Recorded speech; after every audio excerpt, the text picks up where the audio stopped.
Matty Durant, also known as Mattystuntz, completely innovated the entire idea of high up tilt flying. Hands down, if you wanted to go find out what the latest thing was in high up tilt flying, you went to Matty's page. He did everything pretty much before most everyone else did. But now that he's back, he's not flying high up tilt anymore, or not primarily. He's flying something else, and I think you will be as shocked as I was to find out what he's flying. I want to take a moment, thank my patrons. They're awesome. I really appreciate all of you. If you would like to get a podcast version of all of these interviews, going all the way back to the Steel interview, as a matter of fact, just hit the Patreon link down below and become one of my patrons. $3 tier, you support what I do, you get a podcast. It's pretty fun. Anyways, thank you. Talk to you guys soon. Bye. Let's jump into that, feet first. You did post a video the other day. Like, I'm scrolling through my Facebook feed, and all of a sudden it's like, Matty Durant, oh my God, he's flying. Hadn't seen you in forever, but it wasn't, it was the nutmeg. It wasn't, the 60, 80 degree up tilt, whatever insane thing you flew. It was the nutmeg. So, what was it that, have you flown the big up tilt, the high up tilt, or have you why are you flying the nutmeg? I have not flown 60 degrees since the last edit. Okay. Now, when I was taking my time off, I also had just released the Fourth Dimension, the video before the last edit. Yeah. And I spent about a month filming that. And I went on my whole rampage. I was writing down tricks. I was making sure that when I went out, I did the tricks that I wanted to do, because I wanted to just record and document it. And after I did it, I was actually a little bit burnt out then. And it wasn't burnt out in the way where I'm building too much or I'm flying too much. It's, now what do I do? Because that's what I wanted to do, was to do tricks. I'm like, I feel like I've done everything I can do. I felt like I could do everything I could do before that edit, and then that edit came out, and it seemed like I had a couple different things that I could do in it. But then it was like, well, yeah, what's next? I guess actually, you know what? Me and Drew did that whole grinding thing. We were doing the grinding things for a little bit. Yeah. But when I had my time off, I was like, what do I want to do when I come back? How do I want to approach this? Do I want to do long range? Do I want to just do freestyling? Do I want to do cinematic stuff? And I think I want to do everything. So I don't want to just pigeonhole myself. And I've never been that pilot that just pigeonholes himself. Right. One flying style, and just do that throughout my whole career. I was too slow. I wanted to go fast, so I raced for a little bit. And then I was too twitchy from racing, so I wanted to get smooth. Then I wanted to get more technical. And then I want to fly a little bit slower, a little bit, high, low. It's always been like that. I've always approached it as a solo. If you just do one speed all the time, it's just not going to be good to your ear. You got to let the notes ring. You got to play slow. You got to play fast. So now when I come back, I'm definitely because for the 10 degrees that you have to use for the nutmeg or squirt, right? Yeah. And I'm going to get into that stuff in a second. But for that kind of stuff, I needed to kind of go in there and refresh my yaw instead of my yaw, right? Yeah. So now, before it was, this is my right hand, this is my left hand, this is people's normal roll. This is my yaw, and I'm doing this with my left hand, right? But now it's it's even harder for me to do it.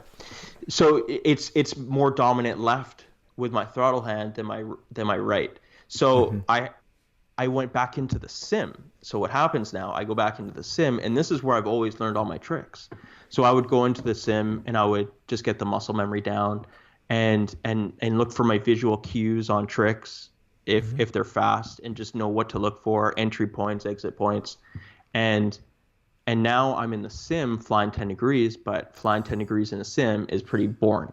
So I start freestyling at 10 degrees. Right. And now I'm freestyling at 10 degrees, and I'm noticing there's a bunch of other tricks out there that I can now do. Mm-hmm. I can do them cleanly, and now I'm starting to put my stamp on it. Yeah. And I'm actually starting to do things I've never seen people really do.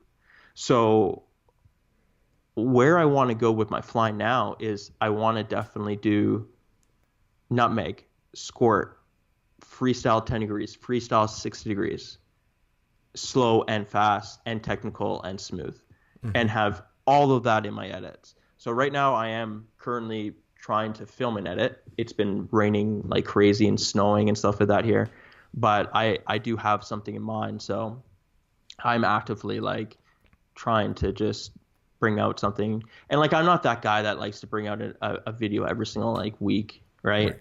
Or every single month even. It's I usually go and fly. If I'm flying a lot, then I have a lot of footage and I can get stuff out faster. But like, I've always been that guy that wants to just make one good edit, move on, try to make the next edit better, right? So I think that that's how this next edit is going to be, definitely. And there's going to be some stuff with my kid in there too. So yeah, it's yeah. How has the I mean, when you when you stopped flying a year ago, do you see much of a difference between things like the hardware or maybe the software?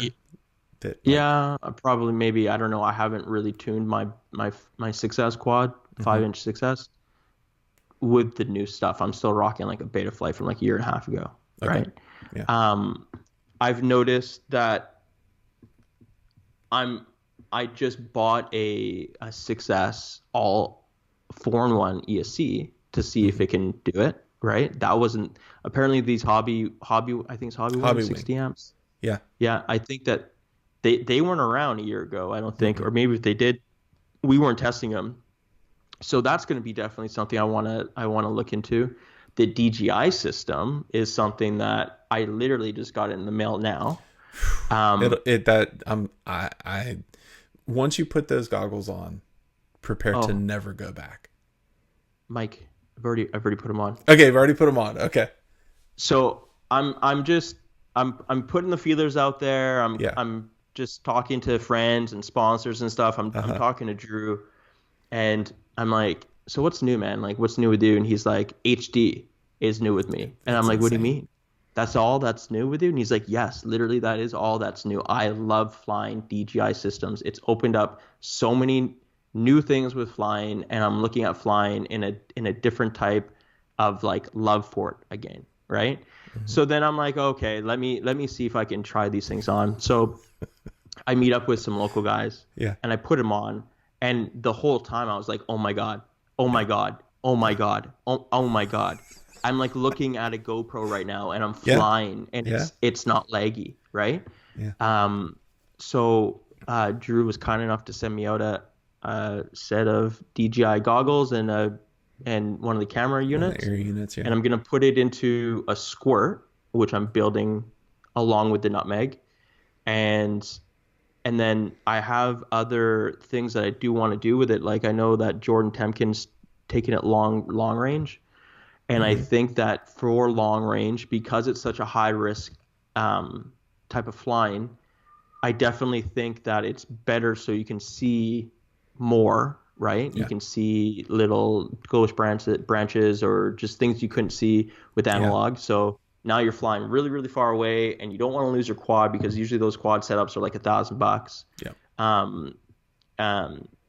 So definitely have that. I still think that you need to have like a redundant video, like an analog backup, just in case you have to take off your goggles, it freezes, you have to take off your goggles, and then look at another screen just to get home, right? I've seen the DJI goggles once, and it actually when my middle son turned 12, we got onto a family tradition. When the kids turn 12, we take them on a trip.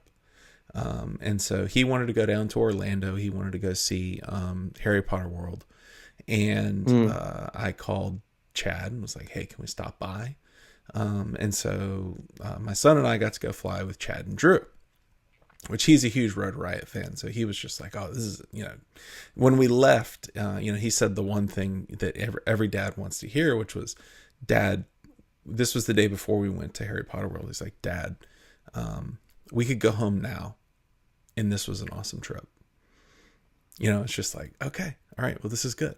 But Drew was flying at one point, and he put a pair of slave goggles up for me. And so I was doing the DJI ride along, which is actually, as I understand it, it's a degraded signal. And it was unbelievable. I mean, number one, it's Drew flying. So that in and of itself is pretty awesome. But like when you're on analog and you punch up over a tree and you're kind of drifting over the top, it's just more or less a green blob, right? Yeah. And Drew punches up over the top, and this is when it really set into me what this was. He punches up over the top of a tree, and I could make out all the needles, and then he goes down. And then for me, the big deal is my glasses. I have pretty severe astigmatism. If I take these off, then you're just kind of a relatively soft blur. I can't wear these. I don't have inserts for my Fat Sharks, and I can put the DJI goggles on with these. So it was for me, it was pretty unbelievable. I still haven't invested in it yet. I think I'm going to let another generation pass. But yeah, I mean, the HD stuff is just mind blowing. So yeah, I see it as, there's two things with you fly, you have that experience right then and there, and then it was like you had to go home to experience it in an HD environment. Yeah. So now it's like you can go and fly something, have fun, and experience it in an HD environment, not have to wait to get home to look at the video and footage. Obviously, we're all going to still record HD, and right. Well, most of us are going to record HD and still go out and then come home and watch. But now you can really experience it. I think it's definitely, that has to be probably with the 10 degrees and flying the squirt and flying the nutmeg and just doing a little bit more sitting, whooping and stuff for that. Flying areas I never used to think even flying, because I'm not going to bring a 6S monster, like a teleporting ship, into this area because it's just too small. Now I can experience it, go explore it. But that, along with HD, I think are the two most exciting things for me, at least. I literally have the boxes downstairs. After I'm done this, if Bodhi's sleeping, I'm going to go down and start building a squirt. Mm-hmm.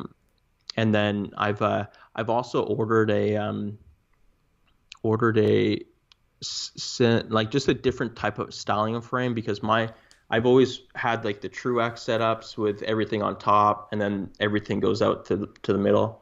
I can't fly 10 degrees with that, so I've had to find another frame to be able to fly the 10 degrees. What I would really like is, and I know they're out there, but they're kind of hokey still, I think, is something that I can switch from 10 degrees, do all my 10 degree type tricks, and then go straight into a 60 degree and then start doing everything that I used to do. I'd like to be able to get to that point, definitely. But then you are introducing a heavier setup, more moving parts, more parts to break. And if it's a strictly a freestyle setup, then I think it might just be better to have separate, just like I'm doing 10 degrees or I'm doing 60 degrees. Mm-hmm. Yeah. So, one of the things, I mean, that, and you, anybody that's been in the hobby for any amount of time knows that did you create the whole 60 degree thing, or did you just innovate to the point where nobody could follow, or everybody did follow, but nobody could keep up? I wouldn't say that. I'm sure there were people that flew 60 degrees, but I don't like saying that I invented something. Sure. If I don't know for a fact I did. Okay.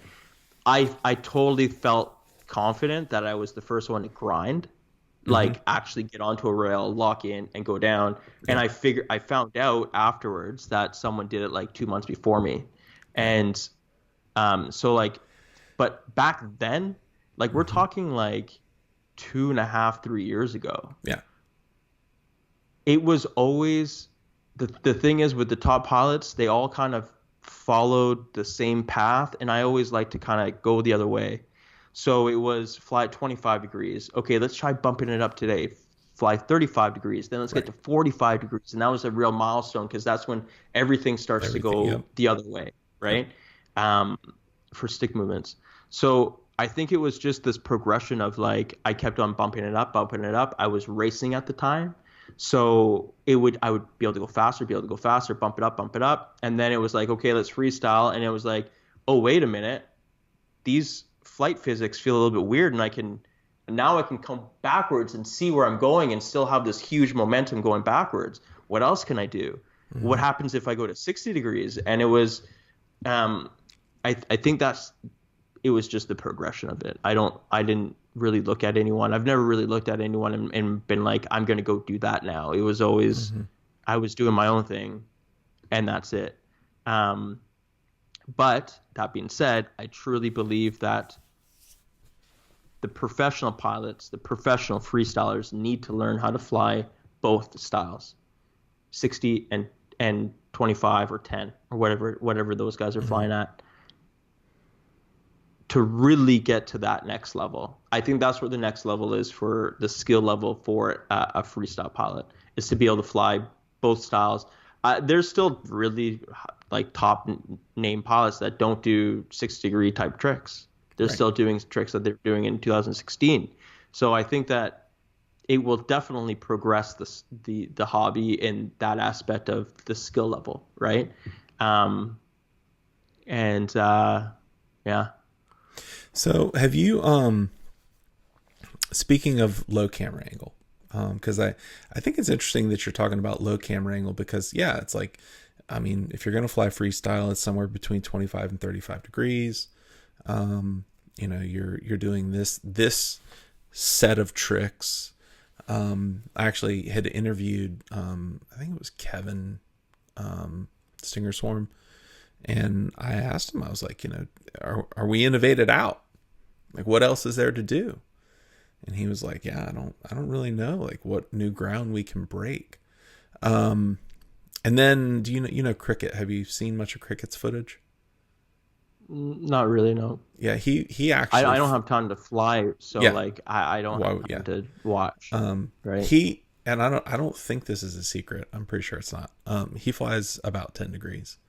And watching him fly is kind of, it's mind bending in similar ways to you, in the sense that, you know, he's doing things that the guys that are flying 25 and 35 would have a really hard time with, because his camera they do it, and he has a different perspective of he has a totally different perspective, right? And so like, I think one of the things he's really made popular is like backwards flying.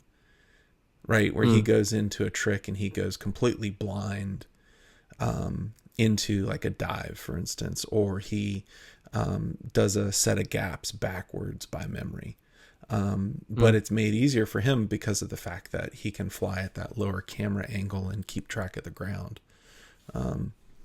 Well, that's what I started doing in terms of learning how to fly nutmegs and squirts. So being able to turn around an object, follow it backwards, and then come back, and then just knowing, because I used to I hit gaps inverted and backwards, like that's basically what I do, right? But way faster. Like, people don't realize this. When I'm hitting a gap at 60 degrees, it is wound up coming through there. Like, it is going like Mach 10. Like, the whole thing is just like redlining through the gap. So now I'm at 10 degrees and I'm like slowly like flying backwards and like chilling through like little gaps, and I can do it still because I know what to do to be able to get through these gaps backwards. But the thing, it does, you can't stop there. There is more. So there is more, and I've seen it and I've done it. I'm not going to say exactly what it is. You'll have to wait till the next edit. But there are tricks that there are tricks and things you can do to attach those things of being able to fly backwards. And like the whole like going, like doing a whole line backwards, that doesn't really interest me. It does interest me doing it backwards, switching into something and then switching back out of it. And just like I was saying, you can't just play really, really fast Yep. on a guitar or really, really fast on the piano. You have to switch up. You have to go fast, then slow, then build up, and then go fast again, then go slow, and or go melodic, or you know what I mean. So, yeah, I'm really excited actually. Like it's all I do now is practice flying at 10 degrees because I know 60 like the back of my hand at this point. I've been flying it for 2.5 years, 3 years. So it's going to take a little.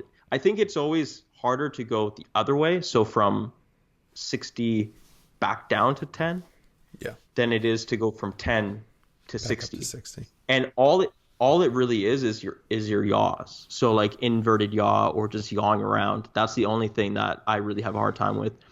Also, too, flying at 10 degrees, there's no forward momentum or backwards momentum. So what I notice is a lot of pilots that fly like that Johnny FPV or because I think he was like the very first one to really start messing around with that type of stuff, is they have to flick. So they have to go down really fast and then flick forward and then come back up. Yeah. And they're always doing like these like flicks to get them into areas where they need to be. And I feel like that's the crutch that I'm gonna break when I do the next edit, because there's no more flicking.